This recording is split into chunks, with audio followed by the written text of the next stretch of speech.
editing, automated posting, campaigns, compliance, we do it all. So if you have any questions, feel free to let us know in the chat and we'd be happy to uh, give you a demo, walk you through it, anything there. Okay, now let's really get into it. So there's a lot today. I'm going to try to be fast and efficient, but there's a lot, so buckle up. Okay, first off, I saw that someone that I follow in my network went to a LinkedIn HQ event and posted about some of her top learnings. And these really surprised me. Well, the first one did. So I was really excited to hear. She said directly from LinkedIn and their team themselves, they confirmed, they said that hyperlinks in your posts actually do not impact your post reach, which was huge because I don't know if I even fully believe this. I mean, I do and I don't, if that makes sense. It sounds like they're not actively uh, like suppressing posts that have links in them. So for anyone who's been trying to do the workaround of let me drop the link in the comments, whatever, especially on LinkedIn, what I've seen is that no matter where you put the link, if it's not in the post, it's really hard to find. If you put it in the comments, if you put it somewhere else, people have a really hard time finding that. So my advice would be just put it in the post. They've said that they're not actively suppressing those posts, so it shouldn't harm it. However, I saw a lot of discourse of people saying, "Well, I feel like my posts do better when I don't put the link in the post." And I wonder if that's not because of the link itself, but because of the behavior around it. So if you tease in a post and you say comment and I'll send you the link, that's generating more comments. And the more comments on the post are going to help boost the reach. And then if you're DMing them the link, that's interaction outside of it. So the DM itself won't be tied to the post, but if people are just clicking the link and not commenting on your post, the post just naturally isn't going to do as well as if you're getting a bunch of comments and starting a conversation. So I'm thinking that maybe that's a behavior we're misattributing. So bottom line, you can put links in your LinkedIn posts and don't worry about it and you don't have to overthink it and it should be fine. So number two is that a lot of people are like, oh, you should be engaging before and after you post on LinkedIn. She said before doesn't really matter, but after you post, if you go and engage with a couple other posts, that's going to help your post reach. So just good to know if you can spend 10 minutes after you post going and commenting and engaging, that's going to do better, but don't do it before because it's really not going to impact your post at all. And then she also shared that Wednesdays are apparently best for engagement statistically. And then that starts to go down on Thursday, Friday, and then the weekends, really, there's like a big drop off in users, which makes sense for me. That's my typical behavior as well. Like, I don't really check in with LinkedIn on the weekends. But then I've also seen a lot of people saying, oh, well, that's not true for me. I get a lot of great engagement on Sundays. So this is kind of one of those things where we always say there's no best time to post. There's not ever going to be a universal way to do this because everyone's audience is different. And if everyone could post at one exact time or one exact day and have their post do well every time, everyone would be posting at that time and on that day. So this is just guidelines. I just think it's good to know that, hey, okay, middle of the week is kind of a peak where people are locked in at work, they're on LinkedIn, they're paying attention. So maybe like Fridays and weekends aren't a great day to be posting serious LinkedIn content. Maybe if you're, sharing updates or something about your weekend, great. But if you're really looking for like a hard hitting post, save that for the middle of the week. And then one of her last things that she shared was she's like, hashtags really don't do a lot. And honestly, we kind of know this because keywords are so heavy into being absorbed into the algorithm now. Hashtags don't have the same weight that they used to. So she was just kind of saying you may not even need to add hashtags to your post, which is totally fine. I don't think it hurts your posts if you add one or two, maybe three or four, but you definitely don't need to be putting a block of 30 hashtags underneath your posts. It's not going to do that much for you. So don't spend too much time thinking about it, agonizing over it. I hear a lot of people being like, oh, how do I figure out what hashtags to use? If you can't think of any, you can skip it. It's really not that big of a deal. So again, these were sharings that she brought from the LinkedIn HQ.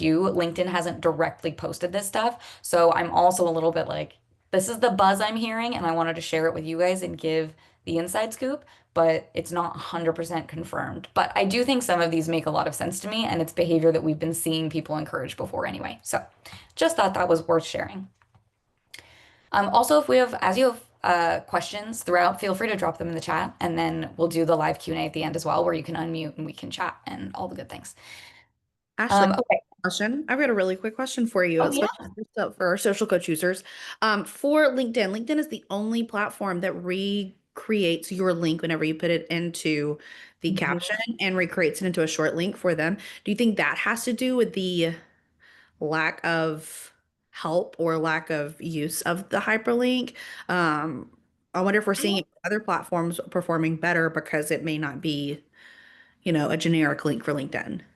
Yeah, well, I think my theory, because most of the platforms don't like links, and I Right. think Instagram definitely does not, and I No. think Facebook, I feel like Facebook's probably in the middle, where they kind of don't like them because they don't like you getting off the platform, but the platforms like Facebook and LinkedIn are a little bit more compatible for web, right? For being on your computer and accessing it that way. And I think that that does shift. And LinkedIn, especially, it's all about thought leadership and sharing and conversations. And sometimes that means you need to share a news article or a blog or something. So I think with LinkedIn, it makes total sense to me that they wouldn't actively discourage links Right. because you do want that to be part of the conversation. Instagram, they definitely don't like links because they don't even let you put it in the caption. Like it won't ever hyperlink. So don't ever put links on Instagram because those just won't work. And I do think that those get suppressed because of that.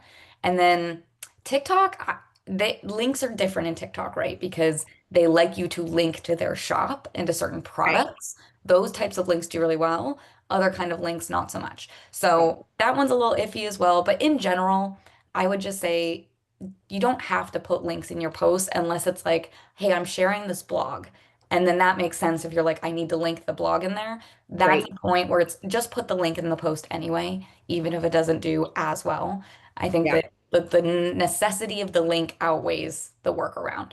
Yeah. But for like in Instagram, Facebook, if you're trying to be like, oh, click the link in my bio, visit my website, direct them to your bio. Don't put that in the post itself. Okay. Yeah, just for our social coach users, that is why we do not put links in any Instagram post.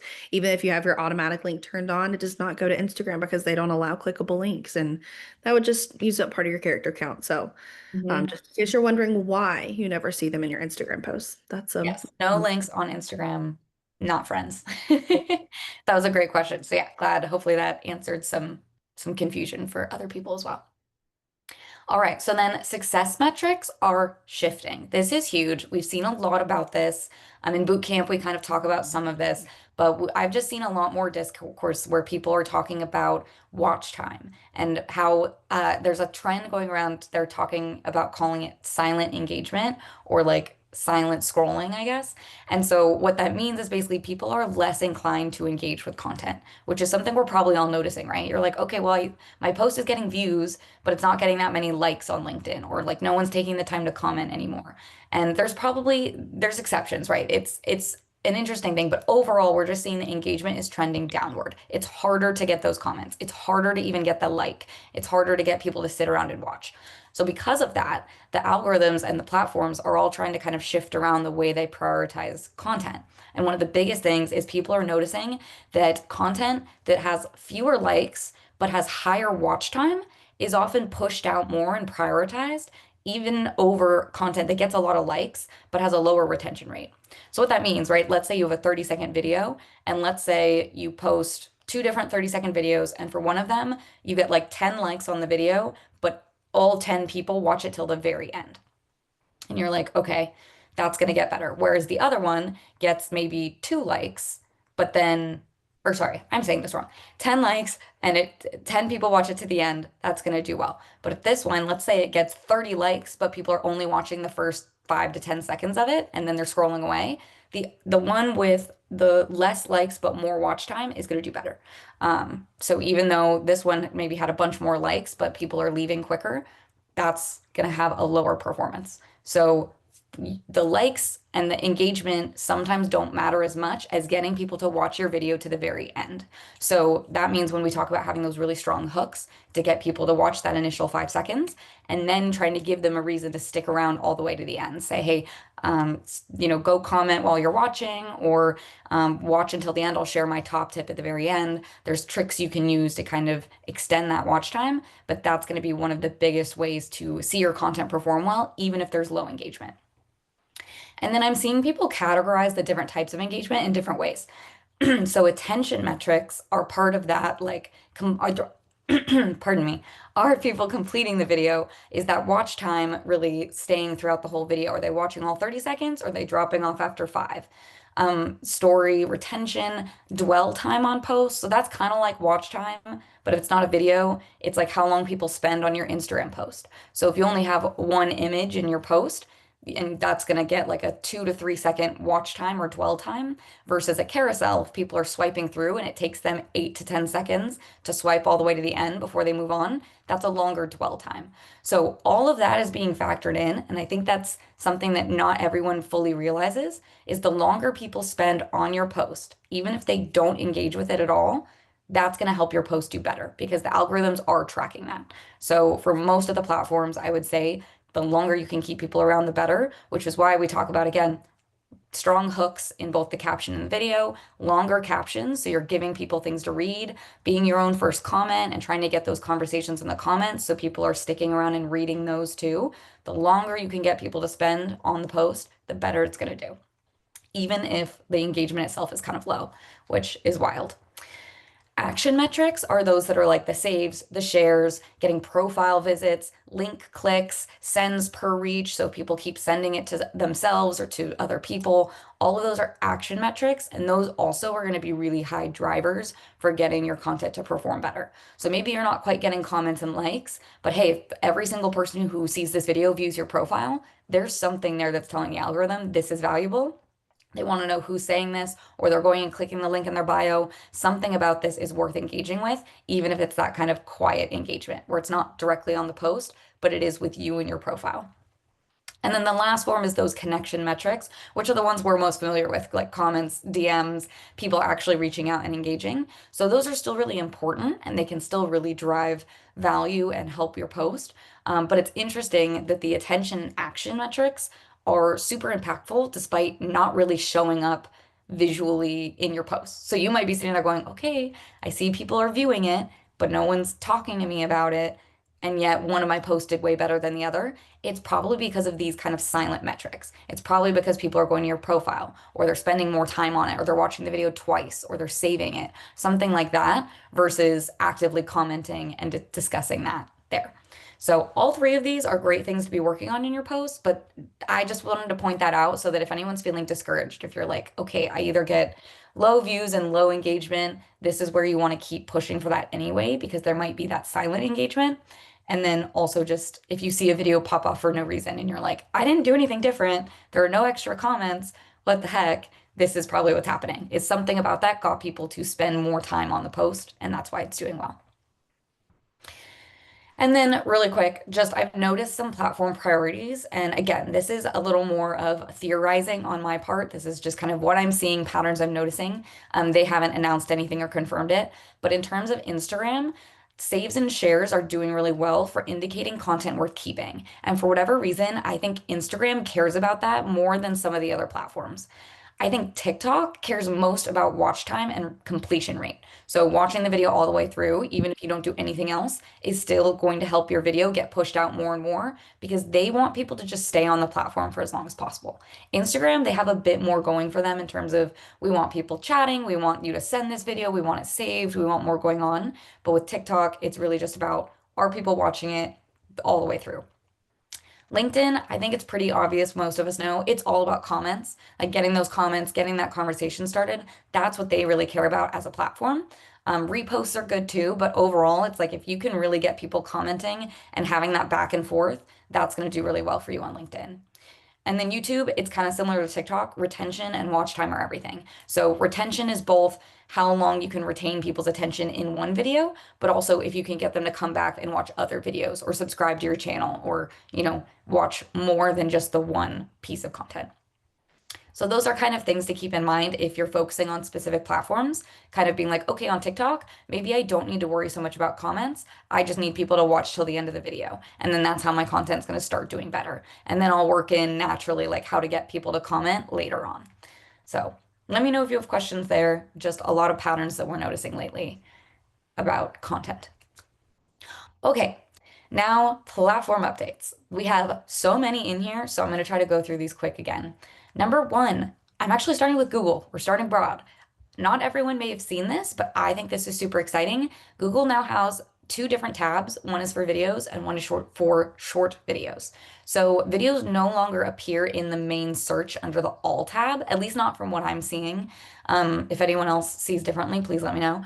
But there was a moment, right, where they were pulling in social media posts and videos directly into this all section of the search.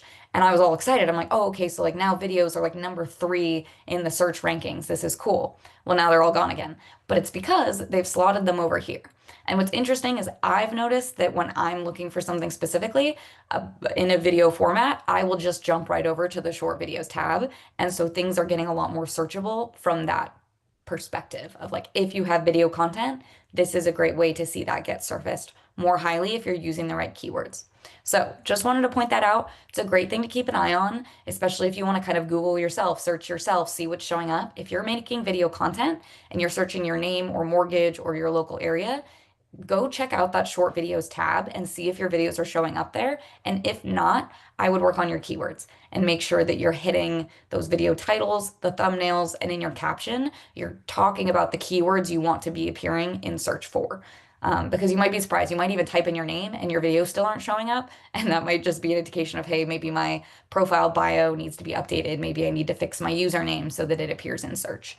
But this is a really, really cool development and is going to do a lot for merging the social media videos you're creating with actual Google search and helping you be discoverable there. They are also testing, this is not live yet, but they're testing a Google discussions page, which is so interesting. I'm pretty sure this is meant to be kind of a Reddit replacement. I think they're kind of not mad, but they see the potential of how everyone on Reddit is just asking and answering questions. So they're trying to kind of pull that into the main Google view instead. So again, this is not live, it's in beta, but just this is interesting to see that when you're searching something that pops up, they're going to have this little tab that says discussions, and then you can kind of comment and go back and forth. So that will be interesting to see how it ranks in searches and AI searches as well. So if you like to answer questions like that and like to be helpful, this could be something to keep an eye on when it comes out. And if you are someone who is constantly answering questions and being that kind of authority figure, that could do really well for you when people go to search questions and then you're the one answering, and then you might get that traffic to your videos, to your website, other things. Okay, now jumping into LinkedIn and the social media platforms. LinkedIn's main update recently is some new post analytics, and these are exciting ones. I'm very excited about these. So, number one, they're going to now tell you how many people viewed your profile from a specific post. So, that's really useful for if you're saying, okay, I posted a home buyer tip, how many profiles views did I get? Versus, okay, I posted a market update or something more thought leadership.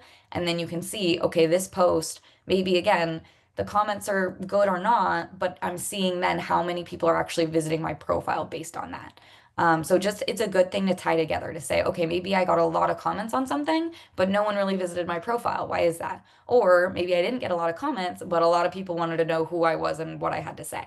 So just a great metrics to be tracking.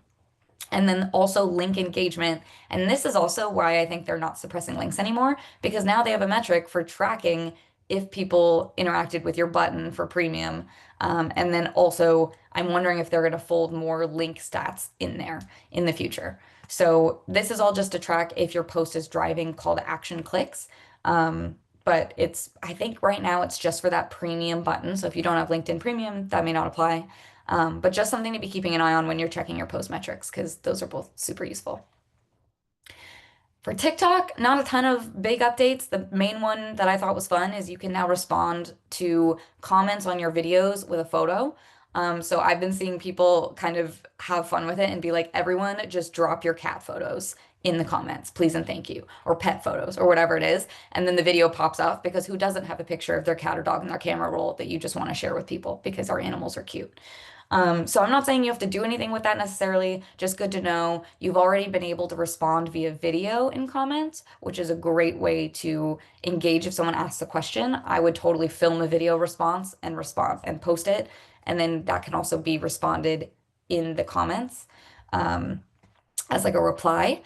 But now you can also do it with photos. So again, not sure how useful that will be for like mortgage and educational content, but always good to know that it's there.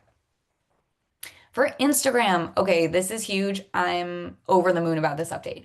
it seems really small, but essentially they are now supporting a new image dimension. So 3 by 4 images. If you remember, we did this a couple months ago and we talked about how they had all these different dimensions that work now, but the main one that they were encouraging didn't fit the profile grid exactly. So it made it challenging when you're posting something because the edges were just going to get cut off in the profile a little bit, which is just hard to keep track of when you're trying to just post something and make sure it doesn't look hideous on your profile grid.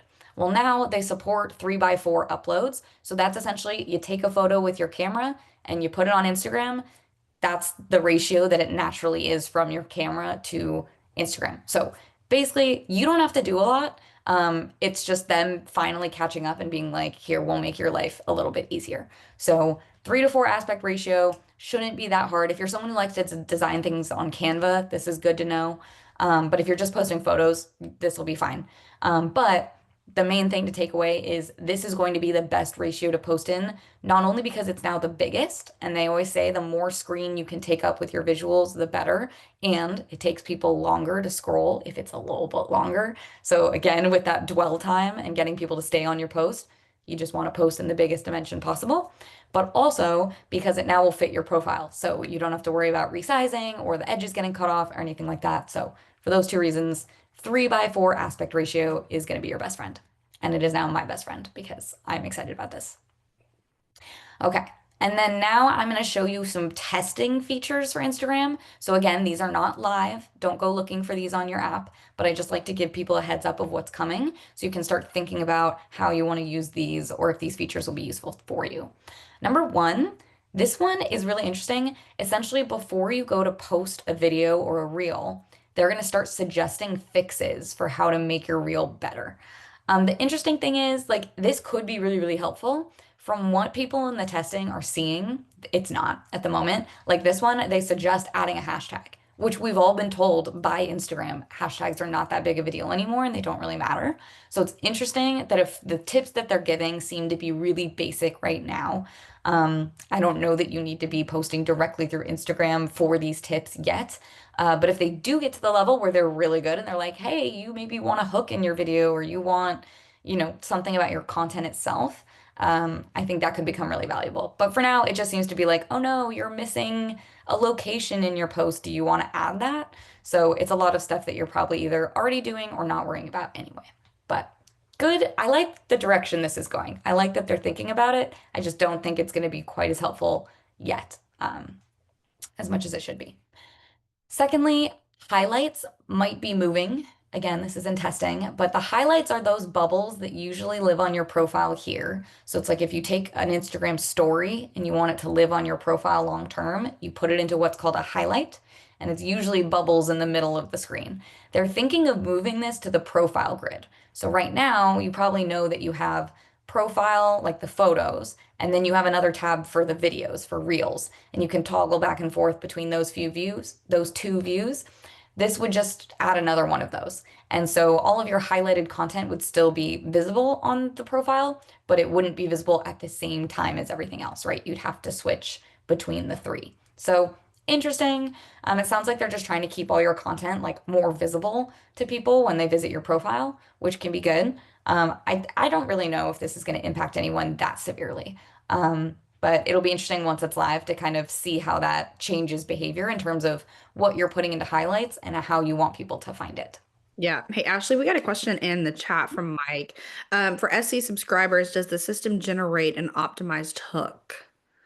That's a great question. So with the caption coach that we have, generally, yes, the captions that it'll generate has kind of a hook or like a general caption. That's part of the like what it'll generate for you. But that's for the caption of the post, not the video itself. So if you're using one of our scripts, we generally try to incorporate hooks in those, whether it's a more natural sounding hook or something to grab attention. You can also use the title of the video as a hook if you like that a little bit better. But we don't have anything in our system that will just randomly generate a hook for you based off your topic. You could try maybe testing out the caption coach and saying like video hook for this topic. But it's not really, that's not what it's designed for. So I'm not sure that that would work super well. You can always use ChatGPT or like we said, in the scripts that we've written, those all have titles and then existing hooks as like the beginning of the script. So hope that answers your question. Let me know if you have more and happy to answer it. Another one, this one again, I don't really fully understand for businesses. I don't think this is going to be the biggest thing, but at one point you'll in the future you'll be able to rearrange your profile grid. So I guess if you like accidentally posted something and you're like, wait, I wanted that to go over here, you can drag it around and reorder your posts. Kind of cool. I don't know. I think it's more for people who really care about aesthetics. Like if you're like, I need my profile to look amazing, then okay. But for businesses, I don't know that this is going to be the most impactful unless you have like a piece of content that you're like, actually, I want to keep this at the top, which they do still have the pinned posts. So you can have your 3 posts that you want pinned at the top of your profile. I don't think those are going away, so you'll still be able to do that. But I guess it's a good way of maybe like resurfacing older content if you're like, I want people to see this and I want it to be higher up. You could use it that way. Again, we'll see once it comes out. We'll be experimenting with it for sure, but nothing crazy. And then this one is exciting. Again, still in testing, but they're working on a photo expander using AI so that if you're posting a photo that doesn't fit the right dimensions, you can just hit the little expand button and it'll blow up the photo and make it fit the whole story, which is really nice. Um, so there's that. And then a tip from Adam Mosseri, who's the head of Instagram. He also has shared that currently the ideal amount of stories you share per day should be less than 4 to 5. That's a really interesting. He said that they're planning to change that soon. They don't love that that is the optimal way to do it. But it's just something I thought was worth noting. So, not to say that if you want to post 10 stories in a day because you're somewhere exciting or you're at a conference, like, why not go for it? But generally, on a daily basis, sticking to around 4 to 5 posts on your stories is probably the max you want to do. Any more than that, and people are just, you're losing engagement and it's not going to work as well. For those of you who love using stories. Oh, and then last update, this isn't social platforms, but it is social coach. So just wanted to plug again, we have our new My Video Page feature. So this isn't necessarily built for social media, but what it's built for is to help you send your videos or your video messages to people via text, email, DM, wherever you want to share a link. So if you have Video Catalyst videos that you're like, oh, this would be really good to blast out to my network and an email from my CRM, you can now take that existing edited video, turn it into a video page with a call to action button, and then you can put that link in your email and it'll generate a thumbnail and it'll be optimized and inbox friendly, as we like to say, for that. You can also record one-on-one messages. If you don't want to edit it at all, you can just use the teleprompter or whatever you want to record, and then you can get that link, turn it into a page with a call to action button, and you can send that, text that to any current clients, former clients, referral partners, whoever you want. So these are actually really great for like loan milestone updates. If you're just trying to give that kind of, oh, hey, checking in message, this is a great way to do it. It makes it nice and easy. You can use all the social coach tools you're familiar with. And then my favorite is you can add that call to action button. So if you're trying to set up a coffee meeting with an agent and you send a video, you can link your Calendly so that they can actually book from the video itself. And then there's trackable metrics on this. So you can see how many people saw it, how many people clicked on it, and where they were and how much they watched of the video. So all of that is super great. If you haven't tried out this feature, go check it out. It's in your library under the My Video Pages tab. So definitely worth a look. All right. Let me know what questions you have about any of that. I'm going to now get into our trending video section. So for anyone who's like, I need content ideas and I can't keep up with all the video trends going around, I pulled some of the ones that I thought would be most valuable for our audience of, right, mortgage and real estate professionals, because some trends are great, but they're not always easy to convert into a business. Drink you spilled all over. To pause this one and mute it. Oh no. Drink you. Okay, sorry.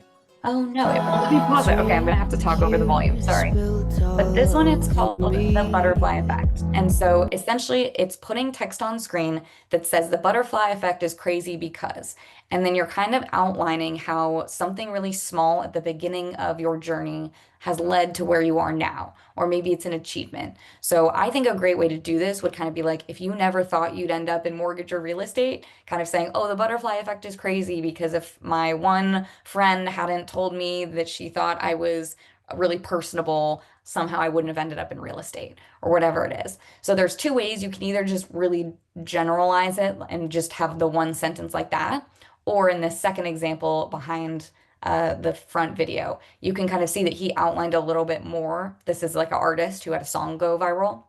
And he was like, "Oh, what do you mean if my parents didn't pass away, then I wouldn't have met my wife, which means I wouldn't have written this song for my wife. And now I'm collaborating with Jelly Roll. Like, that's crazy." So I like that one because he kind of walks through a little bit more of the steps to draw the line of like, here's how this random event connected all the way to this result.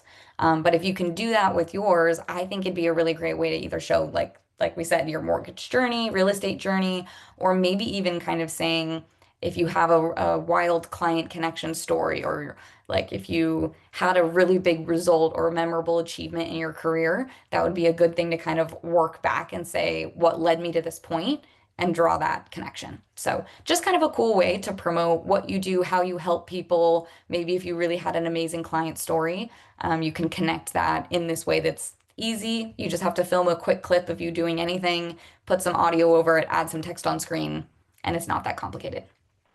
So there's one. Number two, this one is so, so good. And I'm really excited. You guys should totally be using this. It's called Propaganda I'm Not Falling For. And this is perfect because you guys have these videos all the time anyway. Your myth busting videos, your things, advice that home buyers shouldn't listen to. Don't wait for the perfect time. Don't wait for rates to drop, all of that. So this is just super easy. Again, it's one of those where you just film what we call B-roll, which is you just doing something interesting, hopefully, like walking around, movement, drinking coffee, typing at your computer, whatever it is.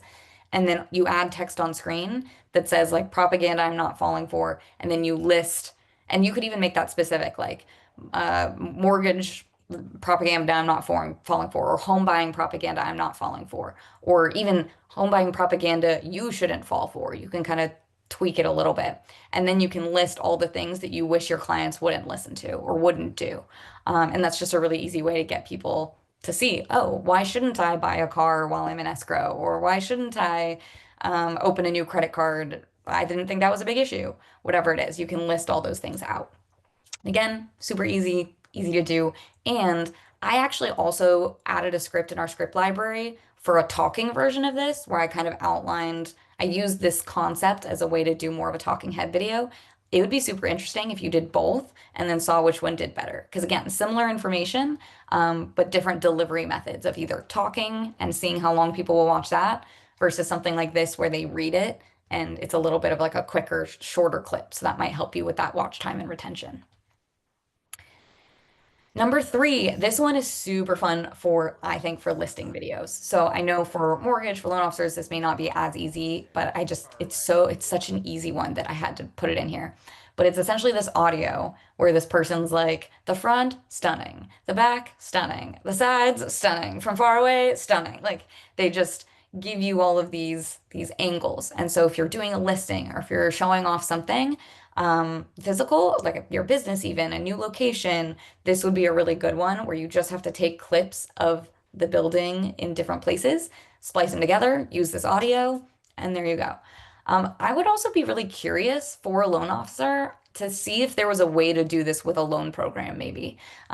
It's hard because you have to come up with a visual, and I know loan programs aren't super visual, but if you could figure out a way to like have interesting clips where they jump new clip for every time it says, the front, whatever. Oops.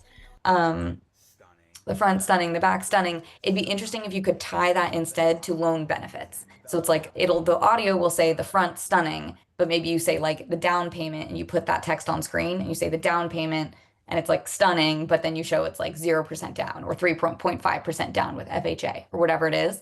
So if you could kind of walk through maybe all the benefits of an FHA loan with stock footage or B-roll behind it, that could be an interesting way to spin this trend while showing off a product. So anyway, just something I thought of I was like, that would be really good for agents and possibly really good for loan officers if you get creative.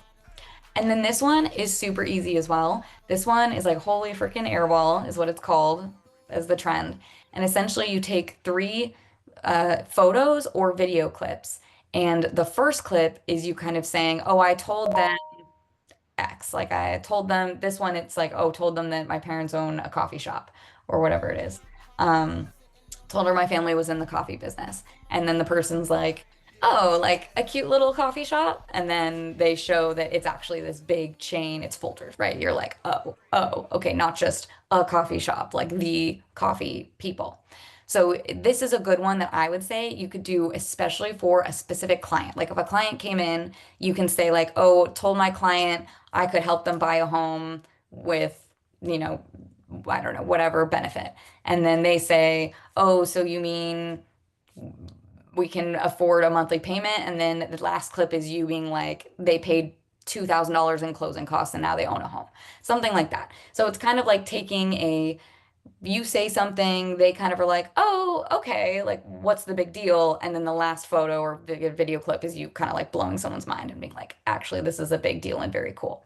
So if you can tie that in to something that you've been able to help your clients achieve, or even if it's like a personal milestone, like maybe you were like, oh, I'm a loan officer, and someone's like, oh, so you like help people close loans, and then on the last slide you have like 500 families, like photos of all different people, and you're like helped 500 families, and you put a bunch of stats of things you've been able to achieve in your career. That would be kind of cool to be like, oh, people think, oh, you're just a loan officer, but this is what you've actually been able to accomplish. So that's kind of the like the trend of the holy freaking airball of kind of like, oh my gosh, very cool.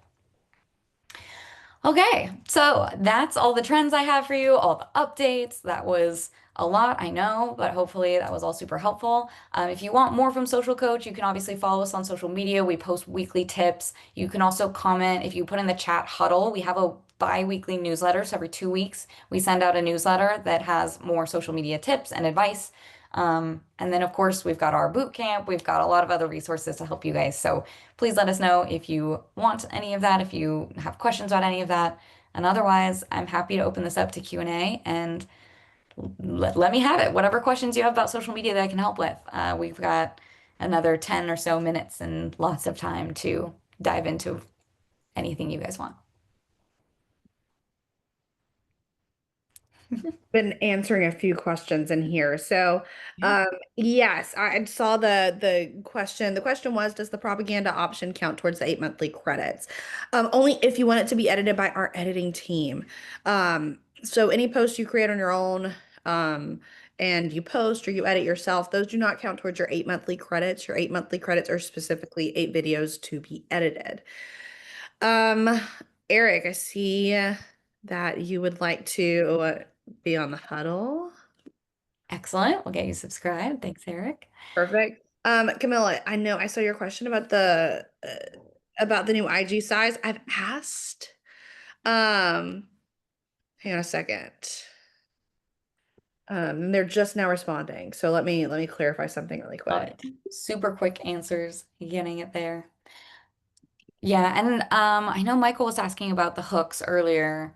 I was thinking about that. I'm like, yeah, the one thing I love that we do with Social Coach is we do the thumbnails for you. That's another thing I just wanted to highlight of something we've been talking about a lot in boot camp is how on the social media platforms, the reason hashtags aren't as important nowadays is because the algorithm reads every single thing in your post and absorbs that already. So anything written in your caption, I feel like everyone's like, duh, okay, whatever I write in my caption, that's absorbed as a keyword.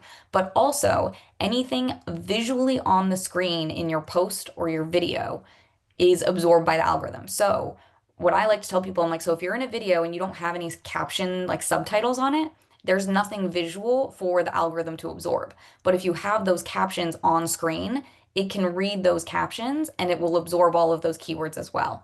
And then the same thing goes with your thumbnail, which is when if you go to your profile, right, and you see the still image of the video, and for Video Catalyst, we add the thumbnail title. We add a title to that thumbnail for you about your video. And then that gets absorbed and processed. Those keywords get absorbed by the algorithm as well. So if you're posting through Social Coach, right, but you're not having us edit it, the two things I would have you think about are just those subtitle captions and the thumbnail, because if you're doing it yourself, those won't be done for you, but those are really important for engagement. A, because a lot of people listen to videos with their sound off. And if there's no captions for them to read as they're watching, they're probably going to scroll, which then lowers your retention. And that thumbnail, if people are looking at your profile, right? Like, let's say you have this great video, people are like, oh my gosh, Mike, that was such a great video. I'm going to go check out his profile. But then none of those videos have any titles on them. No one knows what any of those videos are about. And so it greatly decreases the chance of people scrolling through and choosing more videos to watch. Whereas if you have the thumbnails with the titles and they see, oh, FAQ from a home buyer versus down payment assistance advice versus something else, that allows me to go through and say, oh, okay, I'm not interested in those two videos, but I am curious about these down payment programs. I'm going to click on this one. So just something to keep in mind for everyone on here. Again, if you do things through Video Catalyst, we do that for you. We add the thumbnail with the title. But just in terms of you're trying to do things on your own, make sure you're doing captions and you're doing your thumbnail still. Otherwise, you're losing out on a lot of potential engagement. So yeah, hopefully that helps. Yeah. Hey, I've got some questions that are being private messaged to me. Um, Boot camp, had some questions about boot camp, and then also, is it included for social coach users? Is Ashley. bootcamp included? Yes, absolutely. Bootcamp is included for all social coach users. I'm going to grab the link right now for registering for bootcamp. Oh my gosh, where is it? Okay, I'm going to grab it. But yes, our cohort just started yesterday actually for June. So for anyone who wants to join, you'll be welcome to join in July.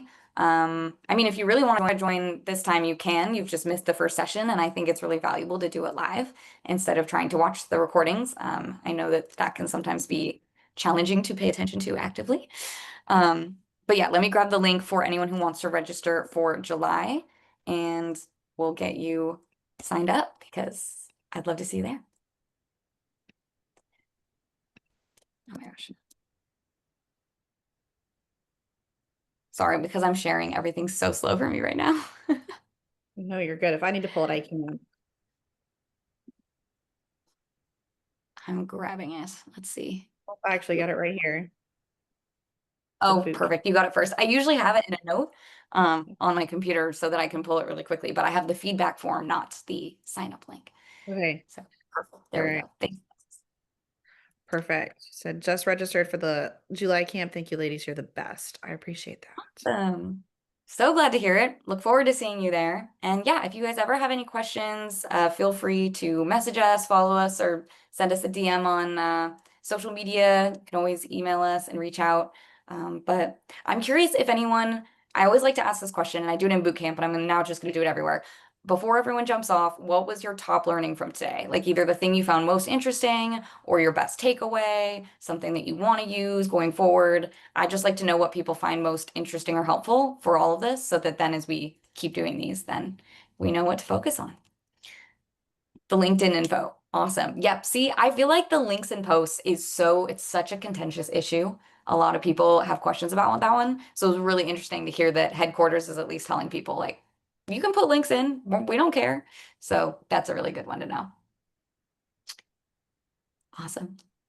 All right. Well, if no more questions, thank you all for joining us for today's session. We hope you found it useful. The recap will be posted on YouTube, so you can find it there if you're thinking about, okay, I need to figure out those trending videos or I need to rehash some of the things you told us and I don't remember them. It'll be on YouTube and you can find it there. But Hey, thank Ashley, I you have a guys. quick question. Yeah, hi Mike. Hey, how are you? I'm good. How are you? Good. Hey, real quick, I know people want to hop off and we're getting to the top of the hour, but is there a way to now like verify that a video is done by a person as opposed to an AI? Because I think this is becoming really, it's almost the fakery is over the top and people are questioning if somebody is too polished or the video is too clean or the speed at which they're watching it causes them their BS meter to go up and say, hey, wait a minute, Hmm. that's not even them. So I don't know, I'm just thinking overall there might be some more credibility to somebody who actually is doing the video themselves.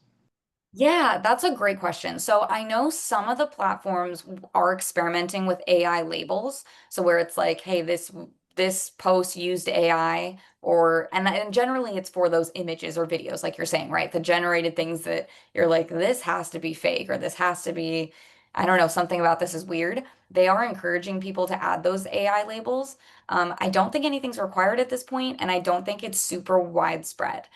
So I would say that's another reason we like to encourage like talking head videos or videos where even if you're putting text on the screen, the video behind that text is still you, whether that's you just at your desk or walking around.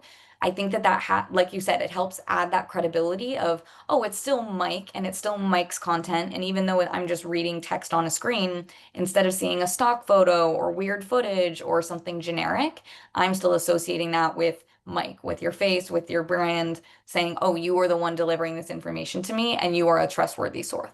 So, yeah, I don't know that there's anything super like new to update on in terms of like, oh yeah, they're rolling this out, careful about AI. But in general, I like to think that adding those AI disclosures if you're using them are good.